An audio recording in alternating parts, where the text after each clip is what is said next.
여러분 혹시 지금 이 순간 냉장고 안에 단호박이 있으신가요? 주황빛 껍질의 묵직한 무게감, 마트 한켠에서 늘 우리를 반겨주는 그 단호박 말씀입니다. 오늘 이 영상을 끝까지 보시면 우리가 흔히 알고 있는 단호박에 대해 완전히 새로운 눈이 열리실 거예요. 충북 충주에서 30년 넘게 과수원을 운영하시는 김순자 어르신, 올해 69이세요. 지난 몇 달 전 저희 채널 댓글에 이런 사연을 남겨주셨습니다. 사과 과수원 일을 오랫동안 하셨는데 65이 넘어서부터 무릎이 시리고 저리기 시작하셨대요. 그리고 지난 봄 건강검진에서 공복 혈당이 108이 나왔습니다. 병원에서 당뇨 전 단계니까 식습관을 바꿔야 한다는 말을 들으신 거예요. 그때부터 뭘 먹어야 할지 정말 막막하셨다고 합니다. 주변에서는 단호박이 좋다, 단호박을 먹으라고 했는데 정작 어떻게 먹어야 효과가 있는지는 아무도 구체적으로 알려주지 않더라고요. 그냥 쪄서 먹으면 되는 건지, 껍질은 어쩌는 건지, 다른 음식이랑 같이 먹는 건 좋은지 나쁜지 이런 것들이 다 궁금하셨던 거예요. 아마 여러분 중에도 비슷한 고민하고 계신 분들 많으실 것 같습니다. 우리 세대, 이제 혈당이 걱정되고 관절이 걱정되고 눈이 침침해지는 분들이 많아지셨잖아요. 단호박이 좋다는 건 알겠는데 정확히 어떻게 먹어야 우리 몸에 제대로 흡수되는지가 핵심입니다. 그래서 오늘 제가 이 영상을 준비했습니다. 단호박과 함께 먹으면 보약이 되는 음식들, 그 기준이 무엇인지, 그리고 어떤 방식으로 먹을 때 효능이 극대화되는지까지 하나하나 차근차근 알려드리겠습니다. 그런데 시작 전에 여러분께 한 가지 먼저 여쭤보고 싶어요. 여러분은 단호박을 드실 때 껍질을 드시나요? 아니면 껍질을 깎아내고 드시나요? 이 작은 차이가 실제로는 엄청난 차이를 만들어낸다는 것, 오늘 영상 끝까지 보시면 깜짝 놀라실 거예요. 껍질 안에 뭐가 들어있는지 곧 알려드리겠습니다. 자, 그럼 오늘의 핵심으로 바로 들어가겠습니다. 단호박과 함께 먹으면 보약이 되는 음식들, 제가 3가지 기준으로 엄선해 드리겠습니다. 첫 번째 기준, 단호박이 부족한 영양소를 채워주는가? 두 번째 기준, 단호박의 핵심 성분 흡수율을 높여주는가? 세 번째 기준, 우리처럼 60대 이후에 가장 걱정되는 혈당, 혈압, 눈 건강, 치매 예방에 실질적인 시너지가 있는가? 이 3가지를 모두 충족하는 음식들만 골랐습니다. 그리고 마지막에는 단호박이 오히려 독이 될 수 있는 상황도 솔직하게 알려드릴 거예요. 좋은 음식도 잘못 먹으면 해가 된다는 것 오늘 꼭 기억하고 가세요. 그러면 먼저 단호박이 왜 이렇게 특별한지부터 짚어드려야 할 것 같아요. 우리가 단호박을 먹기 시작한 건 사실 그리 오래되지 않았습니다. 단호박이 우리나라에 들어온 것은 일제강점기 때 일본을 통해서였고 본격적으로 우리 밥상에 자리 잡은 건 1980년대부터라고 해요. 원산지는 중앙아메리카 쪽인데 일본에서 개량한 품종이 들어와 밤호박이라는 이름으로도 불렸습니다. 익힌 맛이 군밤과 비슷하다고 해서요. 우리가 단호박을 어떻게 먹어왔는지 한번 떠올려 보세요. 죽, 찜, 수프, 구이.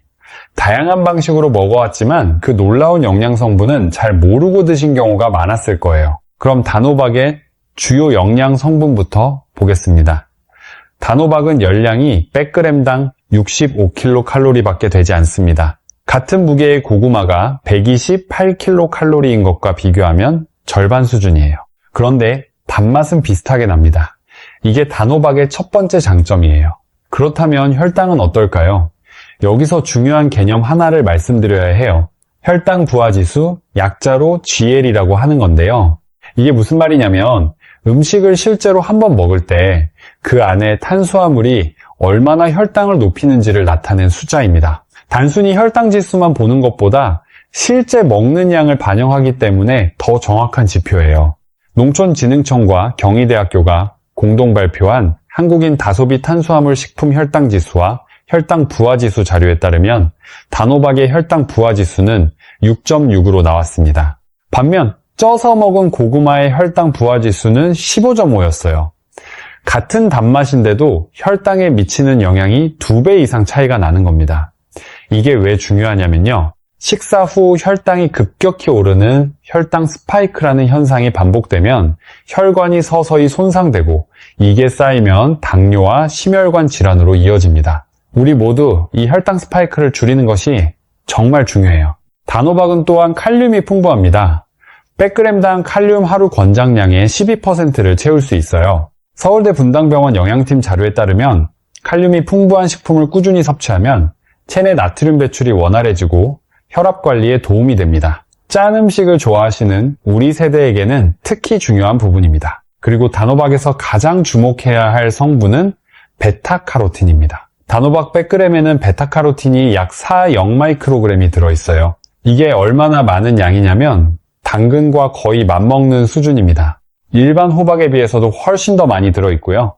단호박의 그 선명하고 짙은 노란 주황색이 바로 이 베타카로틴의 색깔입니다. 이 베타카로틴이 우리 몸에 들어오면 비타민 A로 바뀌어 여러 역할을 합니다. 눈의 망막에 있는 시세포를 보호하고 폐와 기관지 점막을 촉촉하게 유지해서 감기와 호흡기 질환을 예방하고 강력한 항산화 물질로 세포 노화를 늦춥니다. 국립암정보센터에서도 베타카로틴이 폐 건강 유지에 도움이 되는 영양소라고 발표한 바 있어요. 그런데 이 베타카로틴에는 결정적인 약점이 하나 있어요. 지용성 비타민이라는 겁니다. 지용성이라는 말은 기름에 녹아야만 몸이 흡수할 수 있다는 뜻이에요. 물에 녹는 수용성 비타민과는 달리 기름 없이 드시면 대부분 그냥 몸 밖으로 빠져나가 버립니다. 이 부분은 나중에 첫 번째 짝꿍 음식에서 자세하게 다시 말씀드릴 거예요. 자, 이제 단호박 껍질 이야기를 해야 할 차례예요. 많은 분들이 껍질이 딱딱하고 먹기가 좀 까다롭다는 이유로 깎아버리십니다. 그런데 이 껍질 안에 아주 귀한 성분들이 숨어 있어요. 한국식품과학회 등재 연구자료에 따르면 단호박을 포함한 채소 껍질 부위에는 폴리페놀과 플라보노이드 계열의 항산화 물질이 과육 부위보다 더 높은 농도로 존재한다고 보고되어 있습니다. 이 항산화 물질들은 우리 세포를 손상시키는 활성산소를 잡아내고 면역세포를 튼튼하게 하며 만성 염증을 줄이는 데 도움을 줍니다. 또 단호박 껍질에는 펙틴이라는 수용성 식이섬유가 풍부합니다. 이 펙틴은 몸 안에 들어오면 물을 만나 끈적한 젤처럼 변하는데요. 이렇게 되면 두 가지 좋은 일이 생깁니다. 첫째는 포만감을 오래 유지시켜줘서 과식을 막아줍니다. 둘째는 음식이 소화되는 속도를 늦춰서 혈당이 급격히 오르는 혈당 스파이크를 막아줍니다. 게다가 칼로리는 거의 없으니 다이어트에도 딱 좋지요.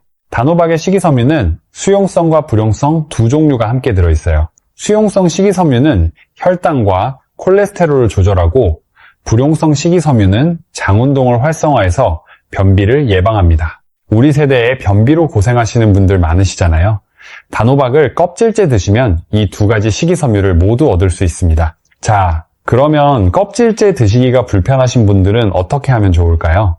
두 가지 방법을 알려드릴게요. 첫째, 단호박을 전자레인지에 2분만 먼저 돌리면 껍질이 훨씬 부드러워져서 자르기도 익힌 뒤 먹기도 편해집니다. 둘째, 단호박을 갈아서 죽으로 만들 때 껍질째 갈면 맛에 큰 차이 없이 껍질의 영양소를 그대로 섭취할 수 있습니다. 우리 어르신들 드시기 편하게 껍질째 찌거나 갈아서 활용하는 것을 꼭 실천해 보세요. 이제 단호박의 기본기를 다 아셨으니 본격적으로 짝꿍 음식들을 살펴볼 시간입니다. 제가 세 번째 자리부터 순서대로 발표해 드리겠습니다. 순서가 낮을수록 더 중요한 짝꿍이에요. 그리고 여러분이 예상하지 못한 음식이 나올 수도 있으니 끝까지 봐주세요. 세 번째 짝꿍 음식은 계피입니다. 계피라는 말을 들으시면 어떤 게 먼저 떠오르세요? 수정과요? 맞아요. 우리 세대에게 계피는 겨울철 수정과의 그 붉고 따뜻한 음료와 함께 기억되는 향신료입니다. 명절에 어머니가 끓여주셨던 수정과 한 잔, 그 따스한 기억이 있으신 분들 많으실 거예요. 그런데 계피가 수백 년 전부터 동양의학과 서양의학 양쪽에서 모두 약재로 써온 식재료라는 걸 알고 계셨나요? 인도의 아유르베다 전통의학에서는 혈액을 다스리는 약재로, 한방에서는 몸속 냉기를 몰아내고 혈액순환을 돕는 재료로 오랫동안 사용해 왔습니다. 그리고 현대 영양학에서도 계피의 건강 효능이 하나씩 밝혀지고 있어요. 계피의 핵심 성분은 시나믹 알데히드입니다. 이름이 좀 낯선 분들을 위해 쉽게 설명해 드릴게요. 우리가 계피를 딱 가져다 코에 대면 나는 그 알싸하고 달콤한 향. 바로 그게 시나믹 알데히드의 향기예요. 이 성분이 실제로 혈당 조절에 도움이 된다고 알려져 있어요. 어떻게 도움이 되냐고요? 아주 쉽게 설명해 드릴게요. 우리가 밥을 먹으면 탄수화물이 포도당으로 분해되고 이 포도당이 혈액 속으로 들어갑니다. 이때 인슐린이라는 호르몬이 세포의 문을 열어서 혈액 속 포도당을 세포 안으로 들여보내야 해요. 그래야 혈당이 내려갑니다. 그런데 60대 이후 우리 몸에 자주 생기는 문제가 있어요. 인슐린은 분비되는데 세포가 인슐린에 잘 반응하지 않는 상태가 되는 겁니다. 이걸 인슐린 저항성이라고 해요. 문 여는 열쇠가 있는데 자물쇠가 녹슬어서 잘 안 열리는 상태라고 생각하시면 됩니다. 인슐린 저항성이 높아지면 혈당이 계속 높게 유지되고 당뇨로 가는 길이 열립니다. 계피의 시나믹 알데히드 성분은 바로 이 인슐린 저항성을 개선하는 데 도움이 됩니다. 녹슨 자물쇠에 기름칠을 해주는 역할인 거예요. 세포가 인슐린에 더 잘 반응하게 도와주니까요. 이와 관련해 흥미로운 실험이 있어요. 두 그룹이 같은 시리얼을 아침 식사로 먹었습니다. 한 그룹은 일반 시리얼만, 다른 그룹은 계피가루를 반 스푼 뿌린 시리얼을 먹었어요. 식사 2시간 뒤 혈당을 측정해보니 계피를 먹지 않은 그룹은 혈당이 190까지 치솟다가 급격히 떨어지는 혈당 스파이크가 나타났습니다. 반면 계피를 뿌린 그룹은 혈당 수치가 평균 25%가 낮게 유지됐어요. 25%가 작은 숫자 같아 보이지만 혈관 건강에 장기적인 차이를 만드는 아주 중요한 수치입니다. 그뿐만 아니에요. 계피 속 시나믹 알데히드는 혈관 속에 쌓이는 만성 염증 물질을 줄이는 역할도 합니다. 혈관 염증이 반복되면 혈관 벽이 두꺼워지고 딱딱해지면서 혈액 흐름이 나빠져요. 이게 심혈관 질환과 뇌혈관 질환으로 이어지는 경로입니다. 또 계피에는 뇌 건강에도 주목할 만한 효능이 있어요. 연구에 따르면 계피의 성분이 뇌 속에 쌓이는 타우 단백질 이상 형성을 억제하는 데 도움이 될 수 있다고 보고되어 있습니다. 타우 단백질은 알츠하이머 치매와 관련이 있는 단백질이에요. 아직 연구 초기 단계이긴 하지만 치매를 걱정하시는 우리 세대에게는 매우 반가운 방향의 연구입니다. 자, 그러면 계피를 얼마나 어떻게 드셔야 할까요? 계피에는 쿠마린이라는 성분이 들어있는데 이게 과다 섭취되면 간에 부담을 줄 수 있습니다. 마트에서 가장 흔히 구할 수 있는 베트남산이나 중국산 계피는 하루 3g 이하로 드시는 것이 안전합니다. 시나몬 스틱 1개를 갈면 서너 그램 정도가 나오니 하루 스틱 하나 분량이 적절한 상한선이에요. 가장 쉽게 드시는 방법은 단호박을 쪄낸 다음 위에 계피가루를 살짝 뿌리는 거예요. 계피의 알싸함과 단호박의 달달함이 정말 잘 어울립니다. 커피나 따뜻한 음료에 한 꼬집씩 넣어 드시는 방법도 좋아요. 전북 전주에서 오랫동안 교편을 잡으셨다가 은퇴하신 박정식 선생님. 올해 72살이세요. 당뇨 전 단계 진단을 받으신 뒤로 식단 조절을 시작하셨는데 매일 아침 단호박 한 조각에 계피가루를 뿌려 드시기 시작하셨어요. 3달이 지나 검진을 받으니 공복 혈당이 10포인트 이상 내려갔다는 결과를 보셨어요. 물론 식단 전체를 조절하신 덕분이기도 하겠지만 선생님은 단호박 계피 조합이 아침 혈당 안정에 많은 도움이 됐다고 하셨습니다. 3번째, 짝꿍 음식 계피 기억하셨나요? 혈당 관리가 걱정되시는 분들께 단호박과 계피의 조합을 꼭 권해드립니다. 자, 이제 2번째 짝꿍 음식으로 넘어가겠습니다. 2번째는 달걀입니다. 달걀 저희 세대에는 참 귀한 음식이었죠. 어릴 때 생일날 삶은 달걀 1개가 선물이었던 시절이 있었잖아요. 지금은 냉장고에 항상 한 판씩 들어있는 일상적인 식품이 되었지만 그 영양 가치는 결코 작아지지 않았습니다. 세계보건기구 WHO에서는 달걀 단백질을 인체에 필요한 필수 아미노산 구성과 가장 유사한 완전 단백질로 분류하고 있어요. 다른 식품의 단백질 품질을 평가할 때 달걀의 단백질을 기준점으로 삼을 만큼 그 질이 뛰어납니다. 그러면 달걀이 왜 단호박과 함께 먹으면 보약이 되는지 3가지 이유로 설명해 드릴게요. 첫 번째 이유는 단호박의 부족한 단백질을 달걀이 채워주기 때문입니다. 단호박은 탄수화물과 식이섬유, 비타민이 풍부하지만 단백질은 적어요. 60대 이후 우리 몸에서 가장 빠르게 줄어드는 것 중 하나가 근육입니다. 근육이 줄어들면 어떤 일이 생기냐면요. 당뇨 발병 위험이 높아집니다. 근육이 포도당을 소비하는 가장 큰 기관이기 때문에 근육이 줄면 혈액 속 당분이 처리되지 못하고 쌓이기 시작하는 거예요. 달걀 2개에 들어있는 단백질 약 12g이 바로 이 부족한 부분을 채워줍니다. 2번째 이유는 달걀 노른자의 레시틴 성분이 뇌 건강을 지켜주기 때문입니다. 레시틴은 우리 몸 안에서 콜린이라는 물질로 분해되는데 이 콜린이 뇌신경 전달 물질인 아세틸콜린을 만드는 재료가 됩니다. 아세틸콜린은 기억력과 집중력 유지의 핵심 역할을 해요. 치매 환자분들의 뇌를 보면 아세틸콜린 수치가 낮은 경우가 많습니다. 달걀 노른자를 꾸준히 드시면 이 아세틸콜린 공급을 돕고 뇌를 활기차게 유지하는 데 도움이 됩니다. 세 번째 이유는 달걀 노른자에 들어있는 루테인과 지아잔틴 성분 때문입니다. 이 두 성분은 눈의 황반을 구성하는 핵심 물질이에요. 황반은 망막 중심부에 있는 작은 부위인데 선명한 시력을 유지하는 데 가장 중요한 곳입니다. 황반이 손상되면 시야가 흐려지고 실명까지 이를 수 있는 황반 변성이 생기는데 이게 65세 이상에서 실명을 일으키는 가장 흔한 원인 중 하나예요. 우리 모두 이 황반 변성 예방이 정말 중요해요. 루테인과 지아잔틴은 체내에서 자체 생성이 되지 않아 반드시 음식으로 섭취해야 합니다. 달걀 노른자에 이 두 성분이 풍부하게 들어있어요. 게다가 단호박의 베타카로틴은 망막의 시세포를 보호하고 안구 주변 혈류를 개선해줍니다. 베타카로틴과 루테인, 지아잔틴을 함께 드시면 눈의 서로 다른 부위를 동시에 보호하는 효과가 생기는 거예요. 말 그대로 눈 건강 황금 조합입니다. 그런데 달걀 노른자 먹으면 콜레스테롤이 높아지지 않냐고 걱정하시는 분들 계시죠? 이 부분에 대해 최근 영양학계의 흐름을 말씀드릴게요.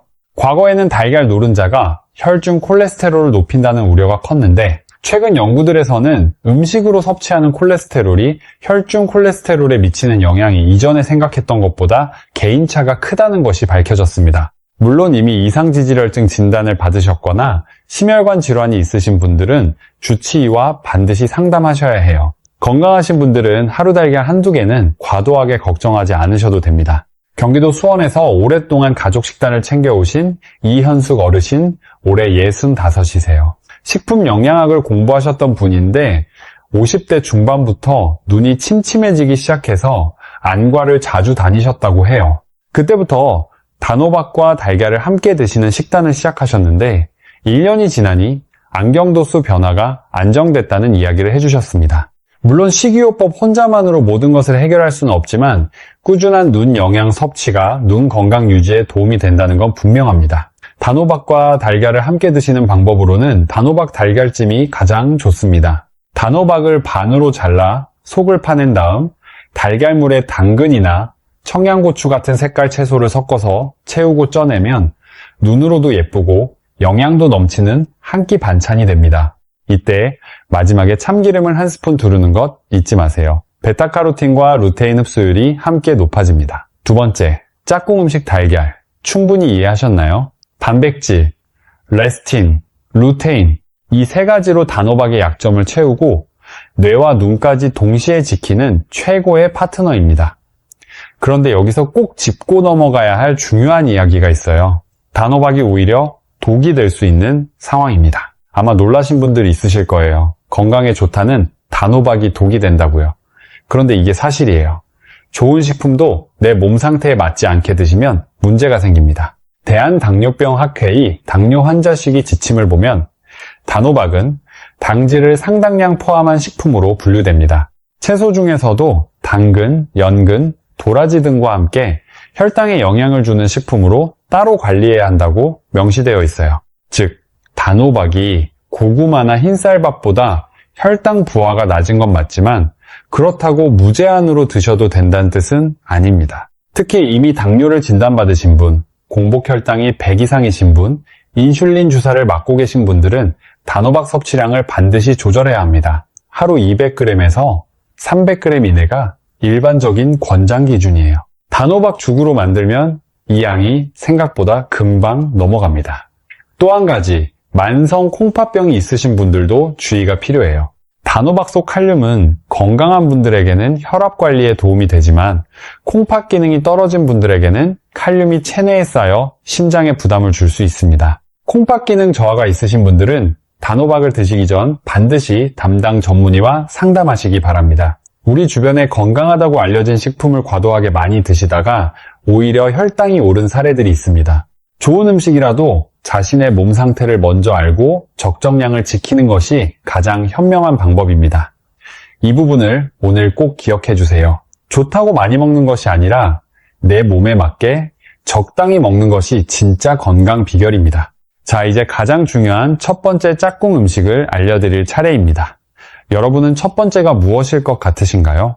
계피와 달걀 다음이니까 뭔가 더 특별한 게 있을 것 같으시죠? 오늘 제가 꼽은 첫 번째 짝꿍은 들기름 혹은 참기름입니다. 쇠기름이요? 하고 의아하게 생각하시는 분들 계실 거예요. 기름을 먹으면 살이 찌고 혈관에 안 좋은 거 아닌가요? 이렇게 생각하시는 분들, 지금부터 그 오해를 완전히 풀어드리겠습니다. 앞서 베타카로틴이 지용성 비타민이라는 말씀을 드렸는데요. 지용성이라는 말은 기름에 녹아야만 몸에 흡수된다는 뜻입니다. 물에 녹는 비타민 C처럼 물로 녹는 것이 아니에요. 즉, 기름 없이 단호박을 드시면 단호박 속 가장 핵심 영양소인 베타카로틴이 우리 몸 밖으로 그냥 빠져나가 버립니다. 이게 얼마나 중요한 차이냐면요. 국내외 영양학 연구에 따르면 베타카로틴을 기름과 함께 섭취하면 기름 없이 섭취할 때보다 흡수율이 최대 수십 배까지 높아질 수 있다는 보고가 있어요. 수십 배라는 숫자가 과장처럼 들리실 수도 있는데 실제로 지용성 영양소의 기름 의존 흡수가 그만큼 결정적입니다. 단호박을 아무리 많이 드셔도 기름 없이 드신다면 그 귀한 베타카로틴의 상당 부분을 낭비하고 있는 셈이에요. 그런데 왜 기름 중에서도 들기름이나 참기름이 특별히 좋은가? 이 두 가지가 베타카로틴 흡수를 도와주는 역할 외에도 그 자체로 훌륭한 건강 효능을 가지고 있기 때문입니다. 들기름에는 오메가3 지방산의 일종인 알파리놀렌산이 풍부하게 들어있어요. 오메가3가 생선에만 들어있다고 알고 계신 분들 많은데 들기름은 식물성 오메가3의 가장 좋은 공급원 중 하나입니다. 이 알파리놀렌산은 혈관의 염증을 줄이고 혈액이 원활하게 흐르도록 도와줍니다. 혈압 관리에도 긍정적인 역할을 하고요. 참기름에는 세사민이라는 특별한 항산화 성분이 들어있어요. 세사민은 간 기능을 보호하고 콜레스테롤 관리에 도움이 되며 노화와 관련된 세포 손상을 줄이는 데 도움이 됩니다. 참기름의 그 구수하고 고소한 향이 바로 이 세사민을 포함한 여러 항산화 물질에서 나오는 거예요. 우리 어머니 세대가 나물 무칠 때 항상 참기름 한 방울을 마지막에 넣으셨잖아요. 그게 단순한 맛 때문만이 아니라 채소 속 영양소 흡수를 높이는 선조의 지혜가 담긴 조리법이었던 거예요. 우리 선조들은 이미 알고 계셨던 겁니다. 기름 없이는 채소의 지용성 영양소를 제대로 흡수할 수 없다는 것을요. 들기름과 참기름 두 기름 모두 열에 약하기 때문에 볶는 요리보다는 요리가 다 된 다음 마무리에 뿌리거나 찍어 드시는 방식이 가장 좋아요. 뜨거운 팬에 넣어 볶으면 좋은 지방산이 열에 의해 변성될 수 있거든요. 특히 들기름은 열에 더 약하기 때문에 꼭 생으로 마무리 용도로만 쓰시길 권해드립니다. 자, 그러면 단호박과 들기름, 참기름을 어떻게 함께 드시면 좋을까요? 가장 쉬운 방법은 단호박을 쪄낸 다음 들기름에 찍어 드시는 거예요. 들기름의 고소한 향이 단호박의 달달함과 아주 잘 어울립니다. 별다른 양념 없이도 맛있는 간식이 됩니다. 두 번째 방법은 단호박나물을 만들 때 마지막에 참기름을 둘러주는 거예요. 단호박을 얇게 썰어 쪄낸 다음 소금 약간과 참기름으로 무치면 반찬으로도 훌륭한 단호박나물이 됩니다. 세 번째, 단호박 된장국에 마지막에 참기름 한 스푼. 된장의 발효 성분과 단호박의 영양이 어우러지고 참기름이 베타카로틴 흡수를 높여줍니다. 한 그릇에 우리 전통 식사의 지혜가 다 들어있어요. 앞서 말씀드린 단호박 달걀찜을 만드실 때도 마지막에 참기름을 한 스푼 뿌려주세요. 단호박의 베타카로틴과 달걀 노른자의 루테인, 지아잔틴, 이 두 가지 지용성 영양소 흡수율이 한꺼번에 높아집니다. 네, 충주과수원의 김순자 어르신 기억하시나요? 처음에 단호박을 껍질 깎아내고 기름 없이 그냥 쪄서 드셨다고 하셨어요. 이제 어르신은 껍질째 그리고 들기름을 살짝 곁들여 드십니다. 맛이 훨씬 고소해지셨다고 하고 자연스럽게 아침 식사가 기다려진다는 말씀을 해주셨어요. 변한 것은 단 두 가지예요. 껍질째 드신다는 것, 그리고 기름 한 스푼을 추가하신 것. 이 두 가지 변화로 단호박에서 얻는 영양이 완전히 달라졌습니다. 우리도 오늘부터 바로 실천해 보시겠어요? 자, 이제 오늘 영상을 마무리하겠습니다. 단호박과 함께 먹으면 보약이 되는 짝꿍 음식 3가지 다시 한번 정리해 드릴게요. 세 번째 자리, 계피입니다. 시나믹 알데히드 성분이 인슐린 저항성을 개선하고 식후 혈당을 25% 낮게 유지하는 데 도움을 줍니다. 단호박을 쪄서